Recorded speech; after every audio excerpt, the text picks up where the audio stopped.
Okay, are we good? Good to go. Thank you. Good evening, everyone. Sorry for the slight delay while we've sorted out our connection to YouTube.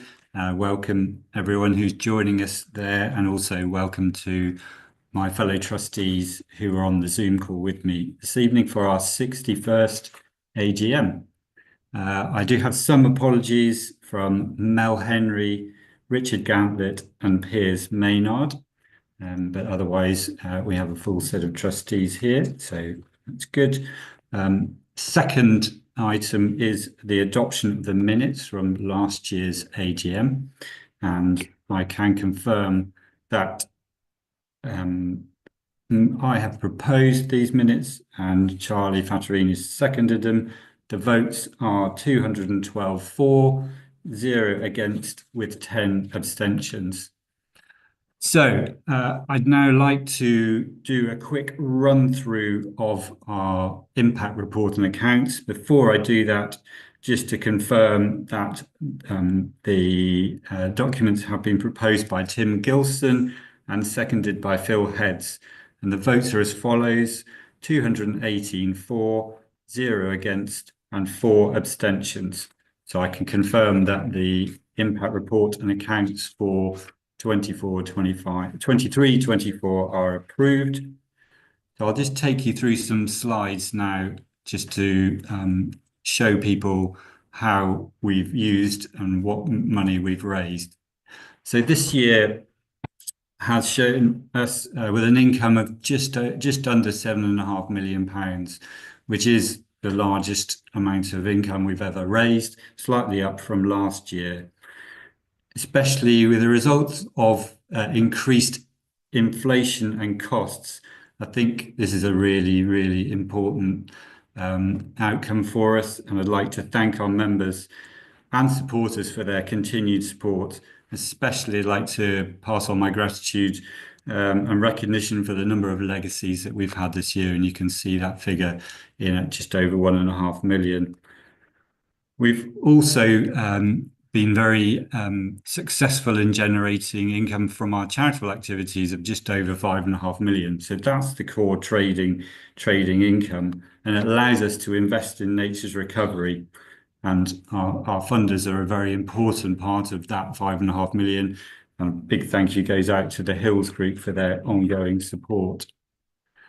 So we've used that money wisely.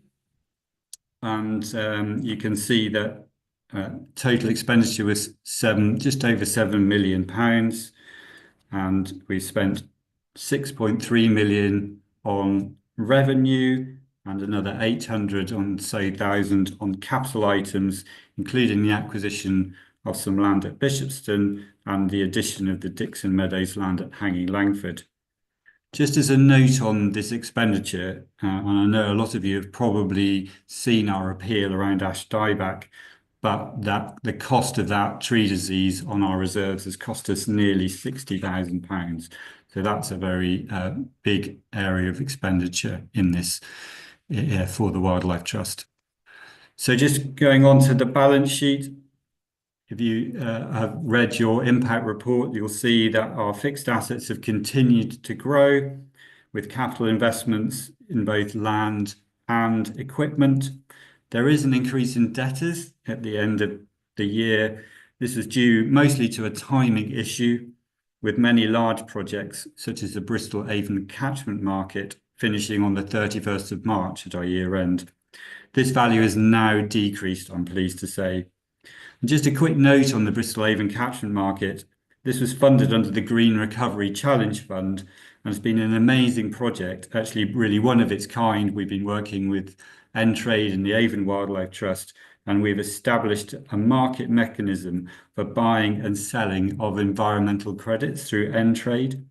And the legacy of this project continues through Entrade and the work of the Nature Recovery team here at the Trust, and it illustrates another mechanism for landowners to support nature's recovery. And you'll hear a bit about that later in our video. So the balance sheet overall reflects a strong performance for the Trust and the hard work and dedication of volunteers and staff.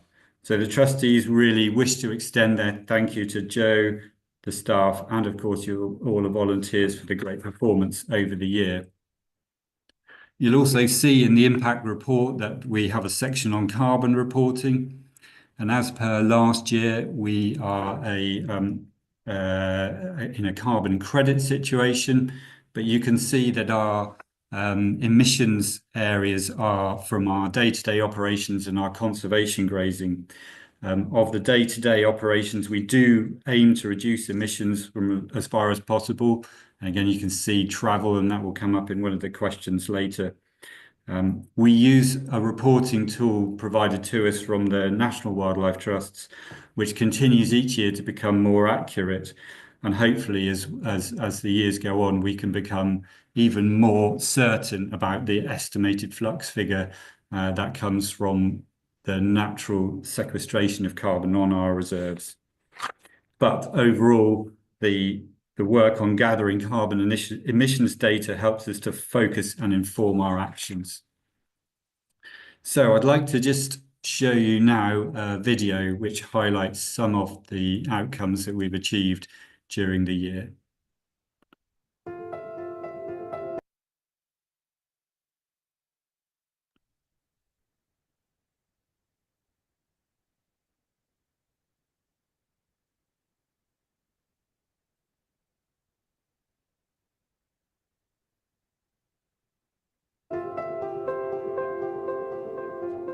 Hello, I'm Jo Lewis, the Chief Executive of Wiltshire Wildlife Trust.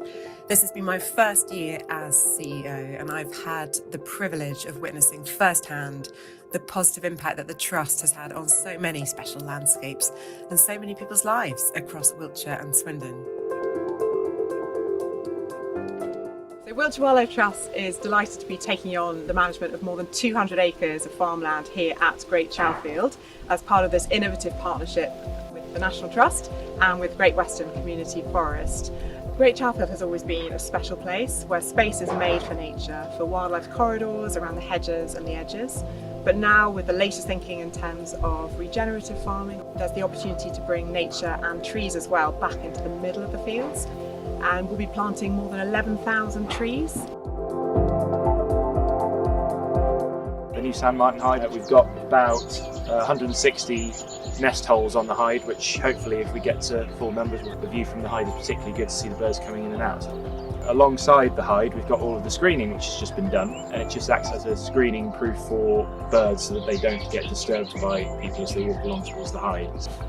The recent acquisition of Dixon Meadows, that's been a really exciting addition to the site. It extends along the Wylye on both the carrier side and the main river side, basically an extension of a lot of the habitat that you get on site. Swindon Lagoons is just an amazing place. The site is mostly managed by volunteers. This is right in the heart of Swindon. You can hear the drills going on just behind us. But in between the drills, you'll hear the noise of the little reefs, etc. out here on the lagoons.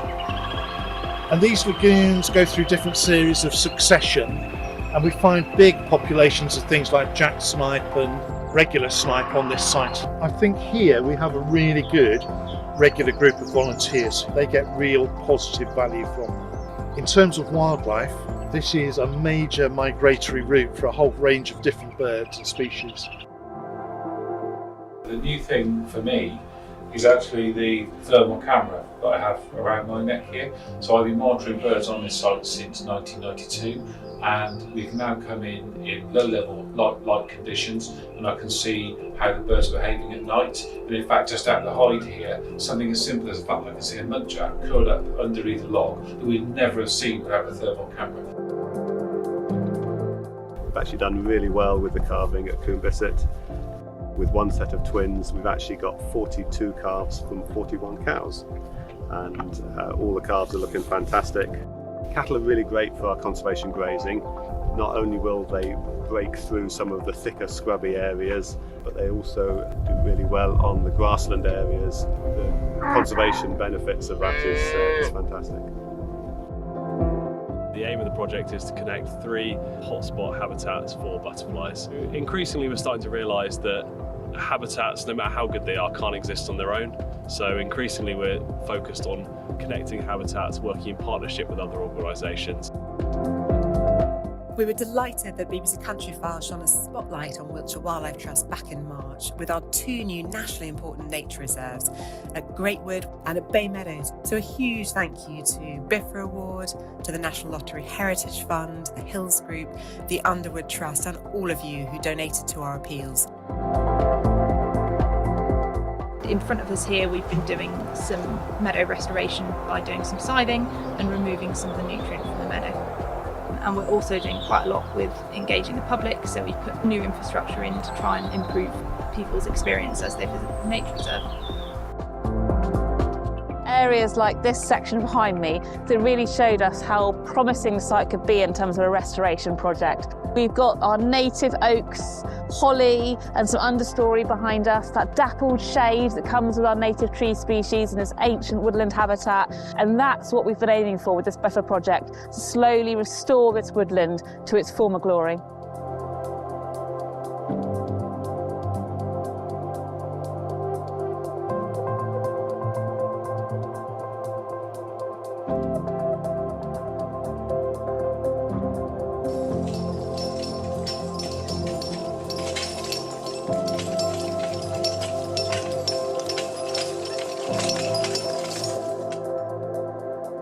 Connecting people with nature is a big focus for the Trust, and I find it so inspiring to hear the stories of how our care farms and our wellbeing teams are offering renewed hope to those facing mental health challenges.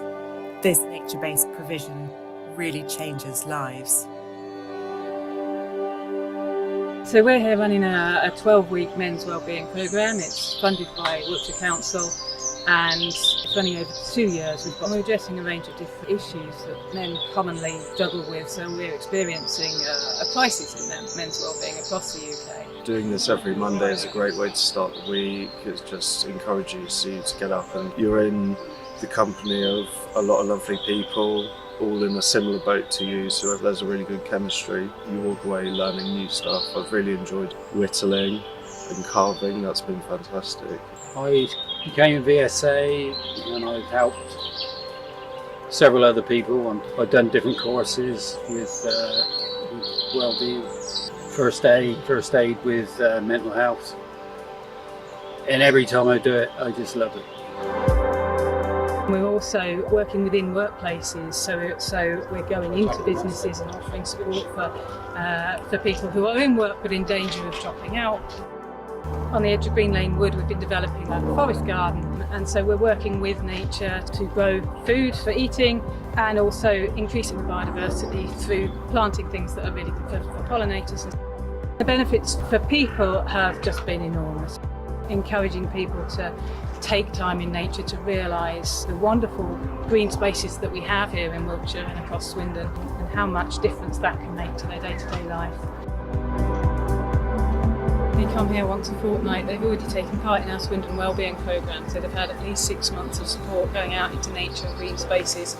And so we teach them skills and horticulture and growing food, growing flowers, and we're showing them how to garden in a wildlife friendly way, so they're then giving something back to nature, if you like.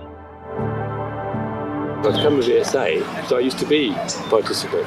So in a way I'm saying thank you to the Wildlife Trust, because there's no doubt about it, the Wildlife Trust has changed things for me from 5 years ago. This rhubarb is like a metaphor in a way. When it first started, it was just one stalk over there, and now it's flourishing. And I'm feeling I'm flourishing too.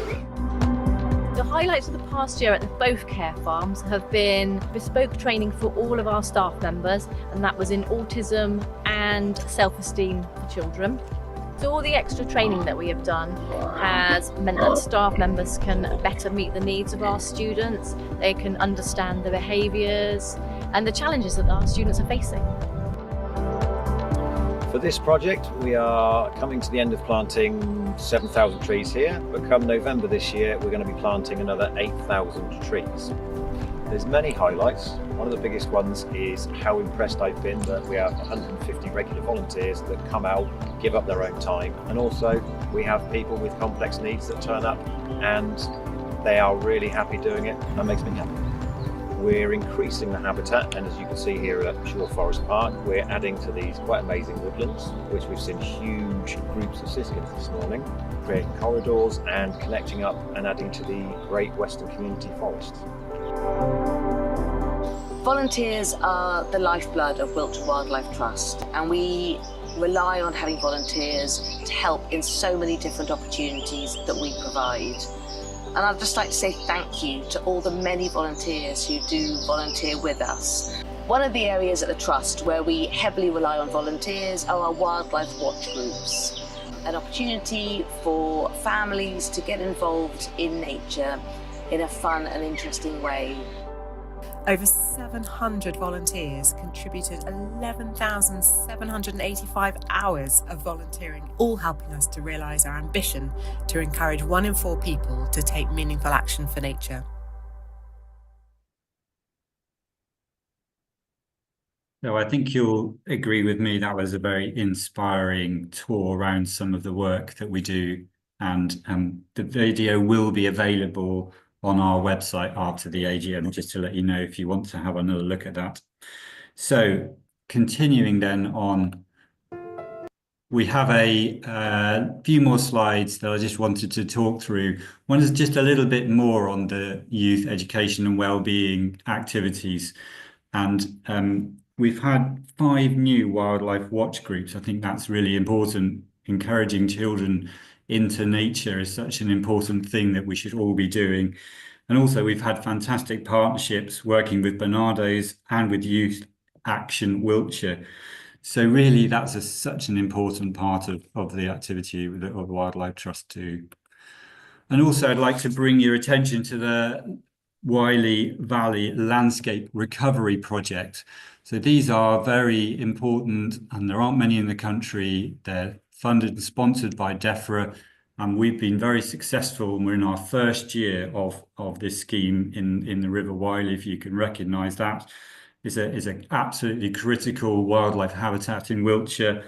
The project involves 20 landowners and has 5 main partners, and very importantly includes the Wylie Valley Farming Cluster, again part of that work that we at the Wildlife Trust feel is so important, working with our agricultural communities. So I'm really looking forward to seeing the results of that as it gets through its development phase. There's an excellent website if you follow the link through from the Wildlife Trust main website. So yeah, keep an eye on that in the next year. Okay, so now over to business again. So we have the need to appoint auditors for the year, and we've proposed the use of Summer Audit Co, and that is nominated by myself and seconded by Matt Jolly. The members' votes are as follows: 214 for, none against, and 18 abstentions. So Summer Audit Co have been appointed as the Trust's auditors, and trustees will fix their remuneration. I'll now go on to the election of officers. First of all, I'd like to thank both Cora and Matt for their service as trustees. They stand down at this AGM, and I will be also. So this is my last year as chair and trustee. I have to say it's been a very enjoyable and amazing personal journey for me. The board can have between 9 and 15 trustees. We are volunteers, and that we give our time freely, and there's some really good expertise within the board. They're crucial roles for governing the trust and ensuring that the charity is well managed. So we have 2 trustees standing for their second term of 3 years. The first of these is Piers Maynard. His election is proposed by Tim Gilson and seconded by Charlie Fattorini.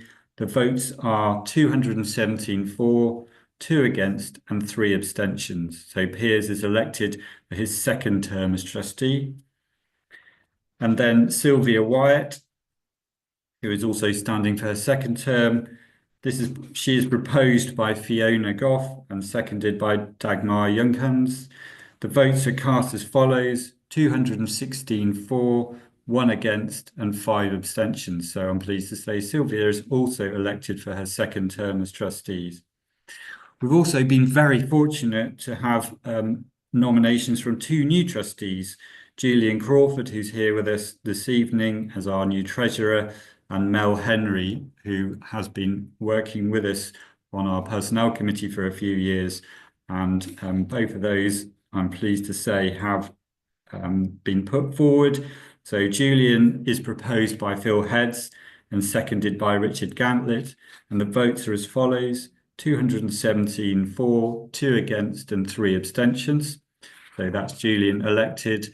And Mel is proposed by Fiona Goff and seconded by Matt Jolly, and the members' votes are as follows: 213 for, 3 against and 6 abstentions. So again, Mel is welcome and is elected as a trustee. So we have some questions that have been raised. So thank you for everyone who's put forward questions. There are quite a number, so we don't have time to deal with them all this evening. But what we thought we'd do is we'd run through a few. And so I'm going to stop sharing so you'll see the full screen, because I'll be asking some of the people on the Zoom call to answer some of those questions. So hopefully we can get those who are answering off of mute.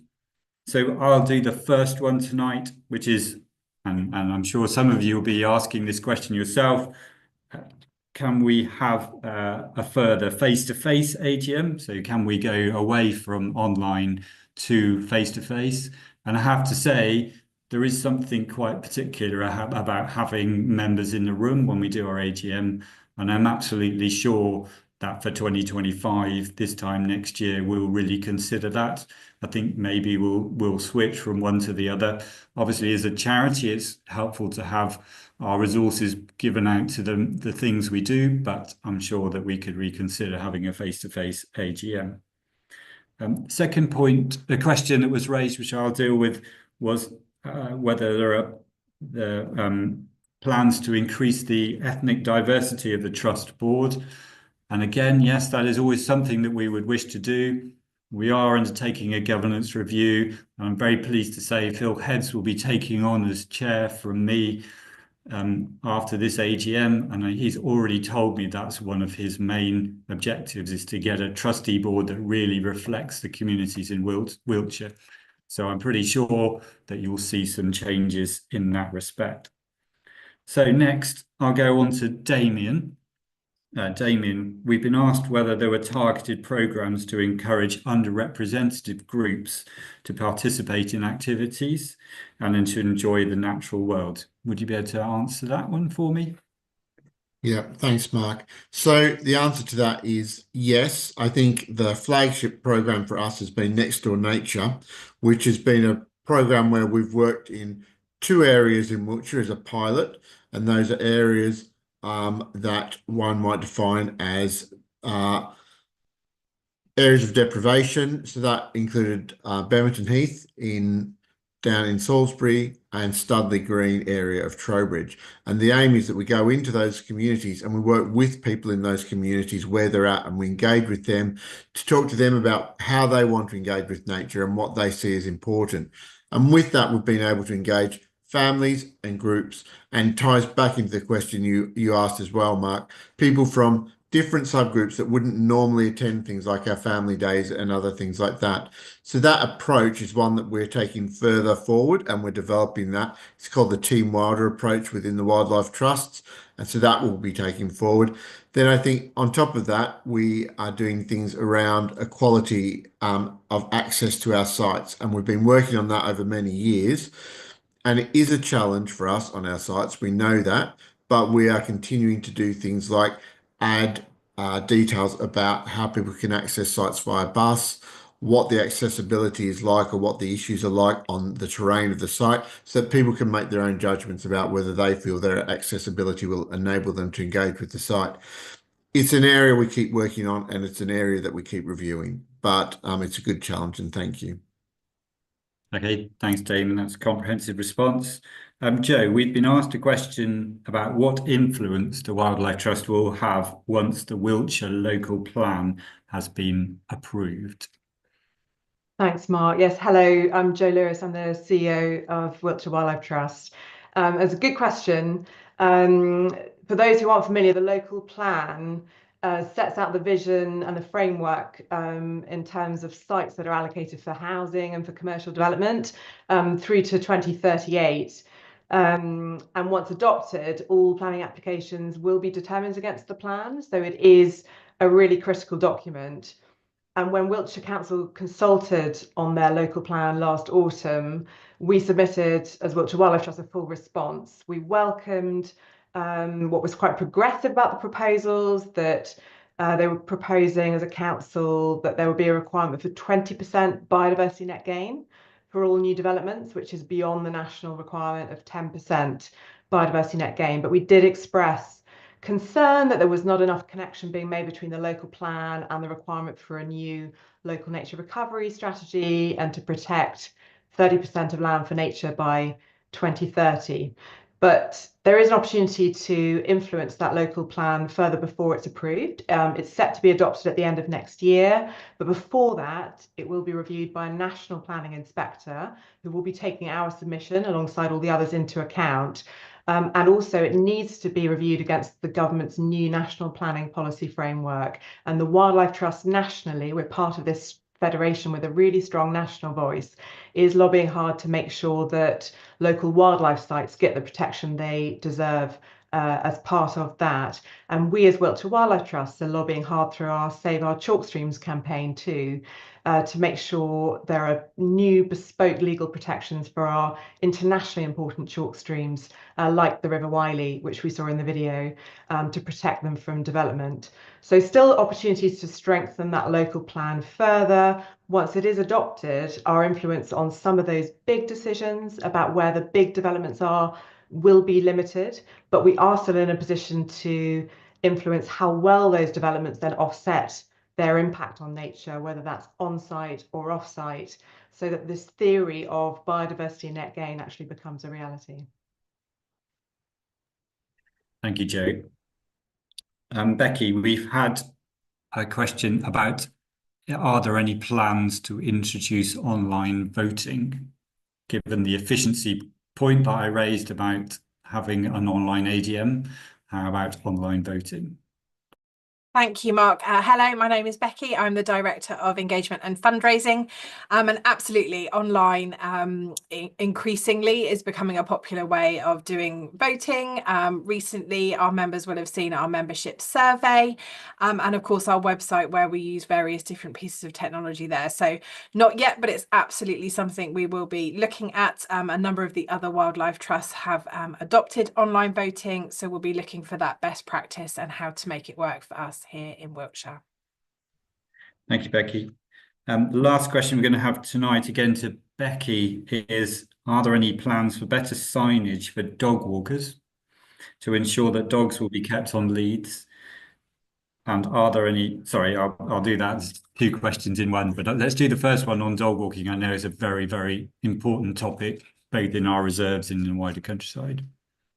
Absolutely, and it's a real challenge for us at the Wildlife Trust. So hopefully what people will see when you arrive at any of our reserves, hopefully there'll be a nice information board about the reserve itself and some of the wonderful flora and fauna you can see there.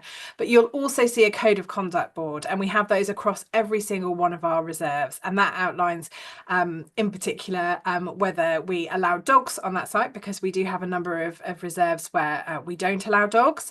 And if we do, then it must be that dogs are kept on leads. And then as you go through our different reserves, there is then smaller signage throughout them. So we're trying our best to encourage and engage with members of the public. So at Green Lane Wood, we've just introduced some new signage as you come in through one of the main pathways, which talks about the reasons why we ask you to keep your dog on a lead and why does it matter and what does that look like. So whilst we're asking members of the public to respect those boundaries, we're also trying to explain to them why it's really, really important. So we're doing more of that. We're putting up more signage, but inevitably we don't want our reserves to also be covered in signage everywhere. So it's a tricky balance of trying to find that and continuing to educate people and to work with them across our reserves. Thank you. And staying on the access theme, can you tell me if there are any plans to further extend paths at Lower Moor Farm? Yeah, it's a great question, and we get this about lots of our different reserves. What are we doing in terms of pathways and boardwalks and all of those things that not only make it accessible, but also ensure that when we have those wetter months that we are able to accommodate as many people enjoying our reserves as possible.